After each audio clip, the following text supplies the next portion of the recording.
Hi everyone, my name is Kinya. I have spent more than 10 years studying goldfish evolution and development. Recently, my friend asked me to make detailed videos about the evolutionary developmental biology of goldfish. So I have decided to produce this video series based on my papers and my book. We will explore Goldfish EvoDevo.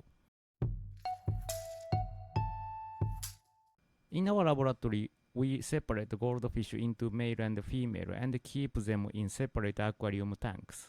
In this video, I would like to explain how to divide the male and female goldfish.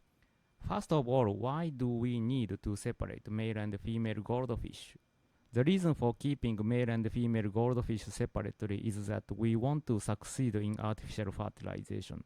Successful artificial fertilization is very important to us because we want to observe embryonic development carefully, and the key to successful artificial fertilization is to keep males and females separate before the spawning season.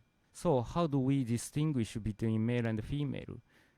The males of goldfish during spawning season exhibit breeding tubercules. Although it varies depending on the individual, male goldfish generally develop white particles called breeding tubercules on their gills and pectoral fins. You can easily distinguish between males and females by directly touching them.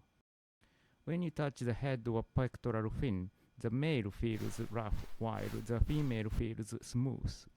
It's a little difficult to convey the texture in the video, but the image is that the surface of male fish as rough as sandpaper and that of female is as smooth as a glass bottle.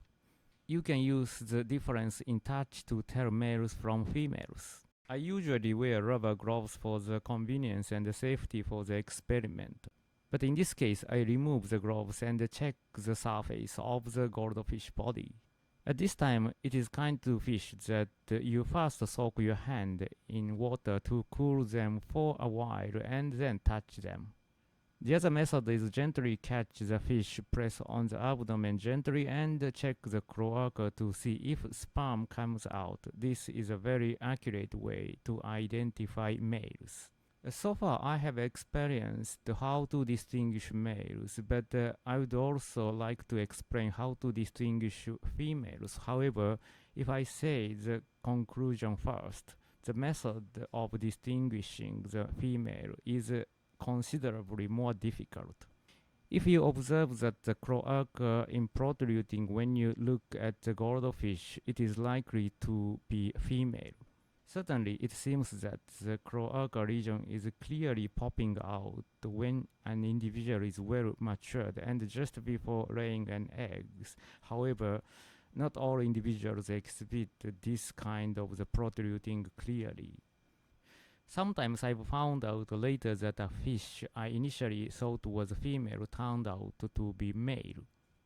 If this happened, it will be very difficult to perform artificial fertilization at our desired timing. If you mix males and females together for too long, the females will eventually finish spawning most of their eggs. If that happens, we will not be able to perform artificial fertilization and our observation experiment will be compromised.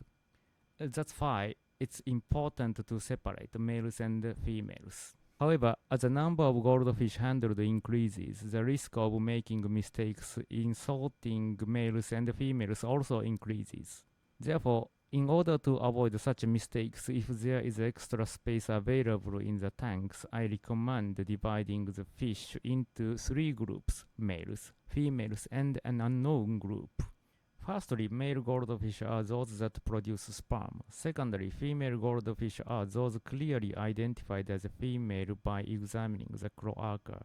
Lastly, individuals that do not produce sperms and cannot be identified as male or female are categorized into the unknown group. And then once the spawning season approaches again, the goldfish in this unknown group will be rechecked. This approach helps to reduce the risk of accidentally placing males and females in the same aquarium tank.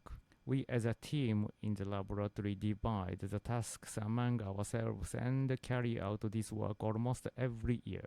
By successfully separating the male and female goldfish, we can perform artificial fertilization. We hope to share the result of these experiments in future episodes.